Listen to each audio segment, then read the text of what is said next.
Assalamu alaikum students. The topic which I am going to discuss today is the compression members in these steel structures. As we know that there are particularly two main types of members in any steel structure. One is the tension members and second is the compression members. Tension members we have already discussed that, and today we will going to discuss about the theory of the compression members.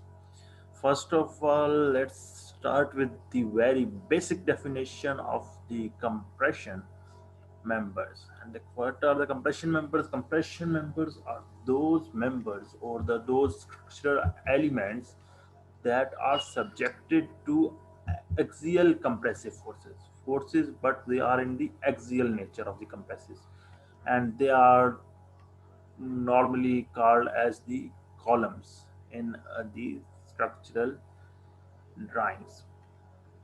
And these columns are usually subjected to axial load, and that load is usually passed through the centroid of the columns. And the stress that to use to calculate the and the columns cross section by using the formula F is equal to P over A, where P is the applied load and A is the cross sectional area. And the stress that we obtain through this formula is usually assumed to be the uniform over the entire cross section of the column. But we all know that in the reality, this is not possible. That we have do not achieve a uniform stress over the entire member or the length of the member. This is called as the ideal state, and this ideal state can never be reached. In reality, the stress in the column members will be non-uniform in the nature due to various reasons. First one is the eccentricity of the loading with respect to the centroid. It is not easily possible that we should load the column exactly at its centroid. There can be the errors in terms of the formworks, in terms of the compaction of the column materials, or in terms of the material itself. Like at one place we might have the larger core aggregates, and on other side we might have the smaller core aggregates, which ultimately disturbs the eccentricity of the columns as well. Secondly, we might have the different number of different sizes of bars in the columns. We might have the outer bars in the column of the larger dia, while inner bars of the column of the silent dia, and it could also affect the eccentricity of the column. Secondly, the end conditions of the supports also disturbs the eccentricity of loading. Second state is called as the member out of straightness, that it is not or might be possible that member is not actually 100% straight in that nature. There might be some flaws or there might be some deviations from the straight nature due to the deformations in the formwork, or due to the poor compaction or the honeycombing in the structural element. It is also called as the crookedness, which is non-straightness of the column is also called as crookedness. Or it could be possible that the residual stresses are the remaining stresses or the final stresses in the member cross section, can also be generated due to the fabrication process that is carried out in the factories while performing or while assembling or while producing the structural elements, that is the compressive elements and the columns. There might be some error in the fabrication procedures, and they might produce the residual stresses. As we know that whenever there is a smaller area, it is going to create a more stress. So by mistake, if there is any fabrication error and during the fabrication process, if even our area of 1 millimeter is reduced, it is going to create or it is going to attract the more stresses in the columns. That's why when it attracts the more stresses, the ideal state of the columns, that we say that the stress is uniformly distributed called distrust. So we can say that the stress cannot be 100% uniformly distributed over the columns due to three main reasons. One is the centricity of the loading with respect to the centroid. Secondly, member out of straightness. And third is the residual stresses generated due to fabrication process. Moreover, compression members may sometime or mostly they carry the bending moment as well along the either the one axis or the both axes of the cross sections. But this value of this bending moment is very small as compared to tension members. That's why we neglect the carrying capacity of the compression members.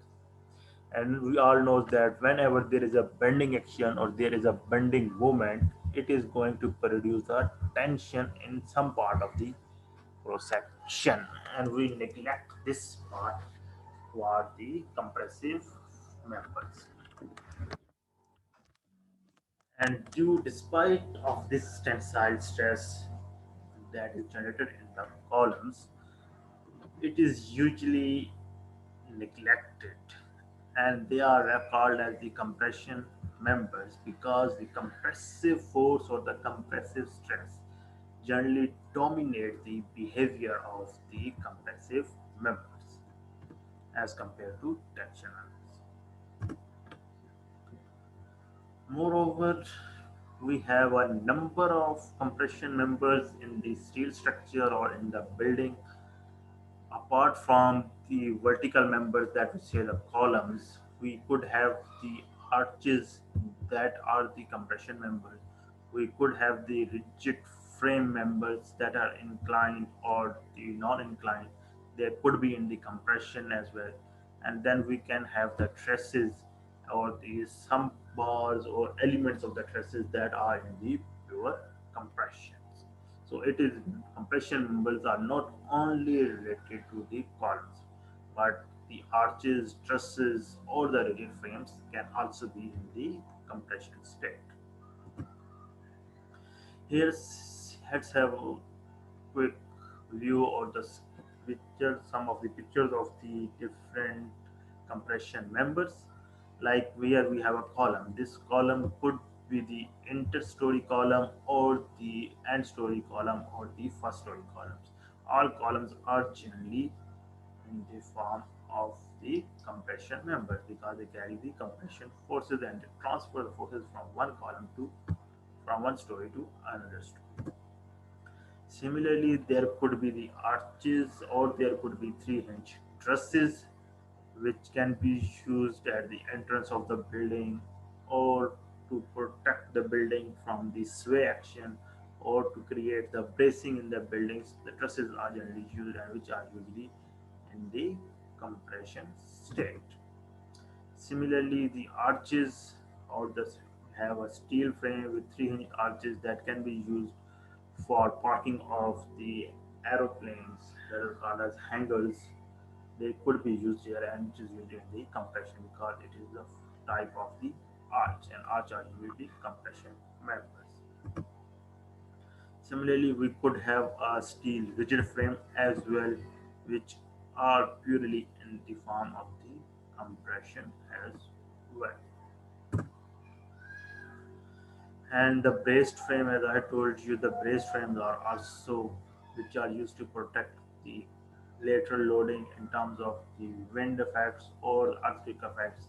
They are usually compression members. Like there is a real life structure of a building which is under the construction, so the structure that have an arches and the columns that are purely in the compression state. Moreover, let's have a quick comparison between the compression members and the tension members. The important criteria that differentiate the compression members and the tension members is the slenderness ratio. No, compression members usually have a larger value of the slenderness ratio, and the longer the column, we it going to have a larger tendency or larger possibility to buckle, and it will reducing the its load carrying capacity. So if here we have a longer column for the same cross section, that is has same to maintain the same cross section throughout the length of the column, and it is greater chance that the column is going to buckle, and its load carrying capacity is going to reduce due to this buckleness nature of the column or due to this long length of the column. And this buckling of the column is usually referred as the slenderness ratio. And the slenderness ratio is calculated by using the formula L by R, where L is the length of the column and this length is the unspotted length of the column. We do not include the spot length while calculating the slenderness ratio. So even if the column is extended or protruded into the slabs, we just subtract the main area of that which is protruded into the slab, and we calculated the unspotted length. And I would say this is the inner dimension of the particular story or the particular room is called as the length of the columns, and R is called as the radius of gyration. And the formula for the radius of gyration is we all know that it is under root I over A, where I is the inertia and A is the area of a column, inertia of column and area of a column. Second thing is there are the effect of material imperfections or the flaws in the material. If we have a slight imperfection, it can be safely disregarded or can be neglected in terms of when the tension members, because they are of the very little consequence. They did not bother or take part much on the strength of the members. There is a slight imperfection in the material. While on the other hand, if we have a slight defect in compression members, or I would particularly say the columns, it is of the great concern or of the great significance, because the column that is slightly bent when it is constructed is going to have a significant bending over the period or the entire length of the building, because as the columns initially bent down at the time of the casting, ultimately it is going to enhance its bending due to the loading applied in the column or the load capacity of the column and the lateral deflection that is generated initially while the casting of the columns. So this enhanced nature of this columns is going to affect the even the strength of the column as well. So if column is slightly bent, it is going to increase with the passage of time due to the increased load in the columns. And we all know that columns carry a much higher load as compared to tension members or the beams. Consider this that even if in a one room we are usually have four beams on our side of the buildings, and similarly we have a beams on the other side as well of the story, and which they carry only the load of the slabs, while when we consider the columns, they carry the load of the slab as well and the slab of the tension members, that is the beam as well, and they also carry the load of the adjacent side of the room as well. So this increasing load carrying capacity is going to ultimately increase the bending capacity of the column as well. So if there is even a slight imperfection or a minute imperfection or flaws in its construction, it is going to affect the life of the structure as well.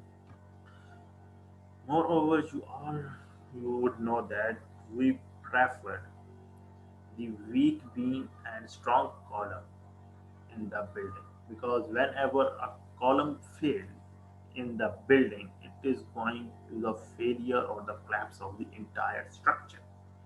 While if there is a failure in the tension member due to even due to material imperfection, it is going to affect the only one particular span from a span at which the beam has been constructed to carry the load of that particular span. So it is not going to affect the other part of the structure or overall life of the structure. While the columns or the flight failure due to slight imperfections or the flaws in the construction is going to affect the entire structure. Moreover, tension in the members usually causes the lengthening of the members, that the member increases its length due to tension members, while the compression usually causes the buckling of the members. That members usually tends going to buckle themselves with the increase in the compression. Buckles means that members are then going to bend like this. They are not going to increase the length of the members, but they are going to bend the members. And this ultimately bending press results to the more failure whenever there is a lateral force acted simultaneously on this bending as well, along with compressive load. Moreover, if we see the holes in the bolted connections, they are going to reduce the gross area in the tension members and in the compression members as well. And these boards also contribute in taking the load of the structure as well to some extent.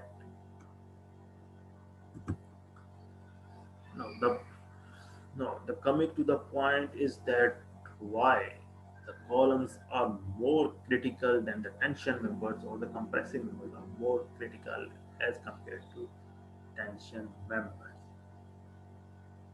because the column is more critical than a beam or a tension member, because even a minor imperfection in materials or the dimensions made a great deal. As I already told you, that it is going to be the catastrophic for the structure.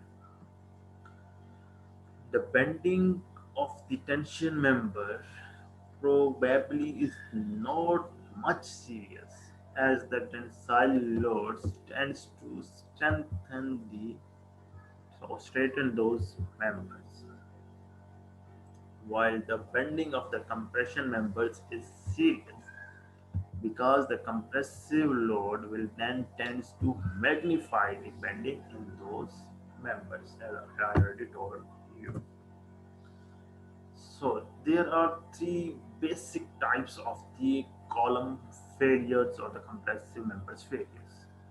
First one is there is a failure in the compressive material, that we either we have a very short column or where we have a very thick column, and the material is going to fail in that. If we have a very short column, the column is going to fail in compression. If we have a very fat or very thick column, the chances are that the column is going to fail in shear. Second type of failure is that column might be going to failure in buckling as well. If we have a very long column or the slender column or the column in the skinny nature, it is going to buckle, and it will ultimately cause the failure. Third type of the failure that we usually see in the columns is the combination of both compressive and buckling failures. That there is a failure in both material failure as well and the buckling failure as well. In such cases, the length and the width of the column is in between short and fat and skinny columns. And how we identify that, whether we have a short column, a long column, it is identified on the basis of the radius of gyration, or it is identified on the basis of the slenderness ratio. If we have a slenderness ratio of less than 300, there is member is going called as short column. If we have a slenderness ratio of more than 300, the member is going called as a long member or the slender column. So there are three basic type of failures. First one is called as the compressed the material failure. Second one is the buckling failure, which is due to the applied load, and third is the combination of both material failure and the buckling failure, or the increase in the capacity of the load from a certain angle or from the certain point. Let's discuss these material failure. I have discussed this in previous slides very much detailed and how it's going to affect the material.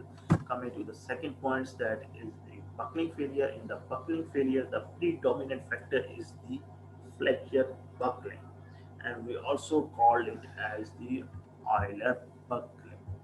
We have heard about the terms like Euler formula. You are going to use time and again for the compression members.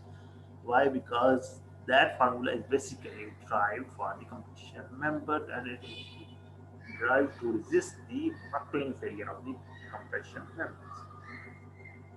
So flexible buckling is basically the primary type of the buckling, or the basic type of the buckling, in which the members are subjected to pure bending or the pure flexures, and when they become unstable. Like, see, if we apply the load here, the member is going to buckle, that is going to bend either outward or the inward, depending on the lateral force direction, and it is going to cause the buckling in the member. And this buckling is caused by this applied load, and this applied load is called as the flexural load. And the flexural load is the one which is applied in the direction of the gravity. So the bending that caused by this load is called as the flexural bending. In the steel structures, you might notice that there is a slight tampering or the compression or column or particular any compression number, then that indicates that it is a flexure buckling. And this flexure buckling is usually dominant or is seen in the middle of the column or middle of the structure, or whatever you are using, the truss or arches. It is generally, you will see it is dominant or it is bending in the middle of the column. The second type of the buckling is called as the local buckling. Local buckling basically occurs when some parts or a particular part of a cross section of a column is very thin, and it is so much thin that they buckle eventually locally in compression, even before the other modes of the buckling going to start or initiate, due to difference in the thickness of the cross section of the length of the entire length of the member. So the part which is very thin, it's going to buckle itself under its own load even before the loading is applied. It other applied external load is applied on it. So this type of buckling is called as local buckling, buckling is occurred due to the material's imperfections or due to the reduced area of the cross section in any particular member. The third type of the buckling failure that we have is called as the torsional buckling, and these columns are usually fail by twisting effect or by the torsion effect or the combined effect of the torsional and flexural buckling. So if any column that is going to buckle due to the torsion, it is called as torsional buckling. So we have a basic three types of failure in buckling: flexure buckling, local buckling, and torsional buckling. Now coming towards the sections that we can use for the compression members in the analysis or the design of the structures, we have numerous sections are available that can be used to resist the given loads or applied load in the building. However, from the practical point of view, we cannot use all the available sections in the market. There are some of the limitations in using those cross sections, and the limitations include: one is the section's availability, whether the section that you are going to use or design for the building is whether available locally in the market as well or not. Secondly, there could be the connection problems as well of different cross sections, whether you can connect the irregular section with the regular connections or not. It is more easier to connect like I sections with the I section and W section with W section instead of connecting I section with the C section or the channel section. And it is ultimately because if any other type of section is or two dissimilar sections are going to use, they are going to generate more stresses, and we have to cater that stresses in the design as well. And the third is the type of the structure that you can use it, in which you are going to use the structure, whether you are going to build a hangar aircraft, or you are going to build a hospital building, or you are going to do a hostel building. It all depends on the type of the structure that you are going to construct. And thus the sections availability, corrections problems, and the type of the structure indicates or dictates the section that we can use for the design of the compression members.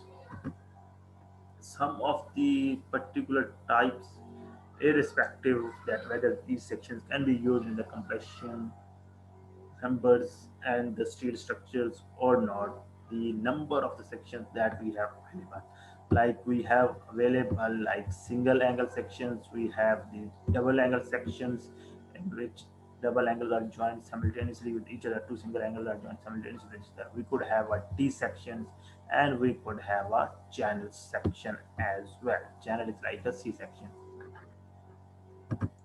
Moreover, we could have a wide flange column as well, that is also called as the I sections. Then we could have a pipe or round high strength steel tubing sections that can be used for the circular columns as well.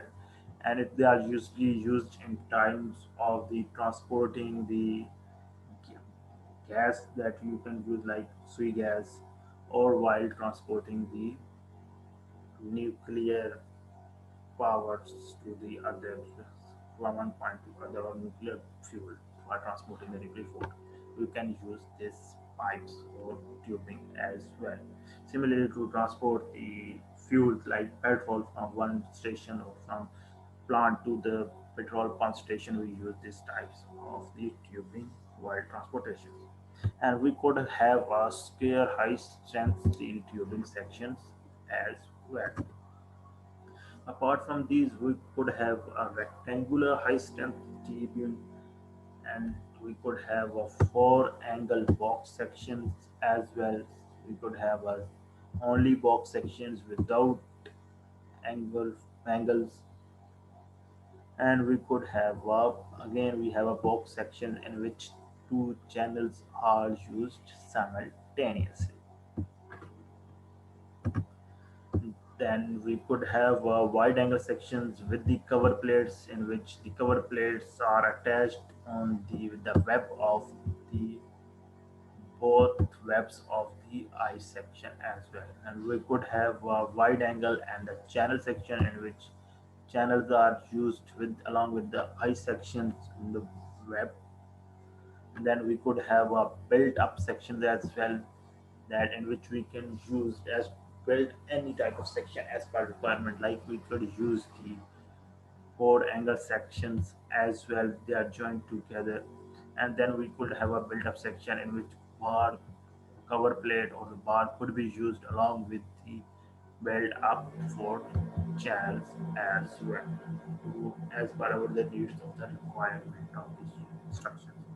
So these are the different type of the compression members, or the shapes of the compression members that we can use while designing the compression members. Now, coming towards the buckling of the compression members, I have told you that there are three major bucklings, that is the flexure buckling, local buckling, and the torsional buckling. Apart from these bucklings, the other important parameters that we need to understand is the elastic buckling and the inelastic buckling. Elastic buckling is the one which is carried out in the elastic region, and inelastic buckling is the one which is carried out in the inelastic region of the stress strain curve. As we know that the steel stress strain curve from the steel, that the steel is going to behave in elastic till a certain portion, and then it is going to behave inelastic after that particular portion after the yield stress or after before the necking. So, column buckling. Buckling is basically the mode of failure that is generally resulted from the structural instability, and this instability is initiated due to the compressive action or the compressive forces or the compressive stresses generated on the structural member or whatever the element involved in the analysis or in the considerations. Examples of commonly seen and used tools are provided here, like if we have used the yardstick, you have any yardstick, or you would have a normal stick of wood. If you bend that, it is going to buckle. So this is called as the buckling, or this bending is called as the buckling. Similarly, if we have a saw, or we have a iron saw, or I would say the RE, this is also called as going to buckle.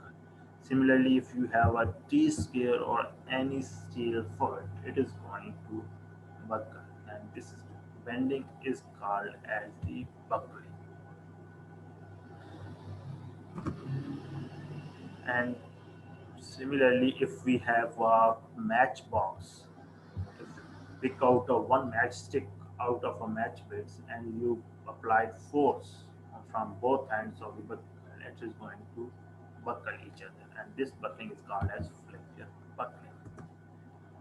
Similarly, if we you have any piece of paper and once you twist it, it is going to bend the middle, and it is called as torsional buckling.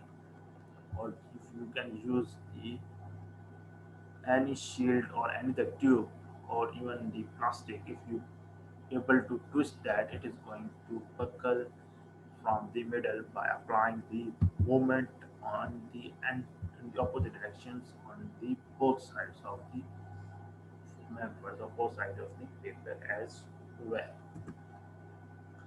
And the same is the phenomena with this buckling of the steel, as we seen in the real life examples as well.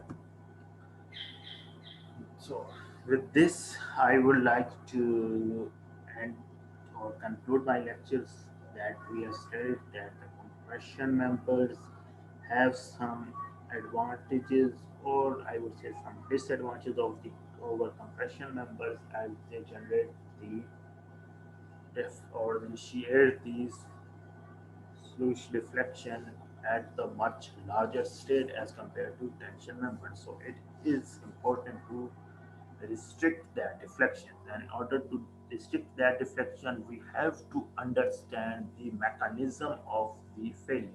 And failure is initiated in the compression members due to buckling. And the buckling could be lateral buckling, flexure buckling, or the torsional buckling in the columns. I hope I am will be cleared about the basic theory of these compression members, that why compression members are important as compared to tension members, and what are the various types of these sections that we can use in the sections, and the modes of the failures that are usually seen in the compression members. In the next lecture, we are going to discuss and further the mechanism of the buckling and how the buckling is initiated, or how we can measure the buckling, and the various theories that are put forward by the various researchers for measurement of the buckling as well. But for the time being, that's all for today. We'll see you in the next class. Allah Hafiz.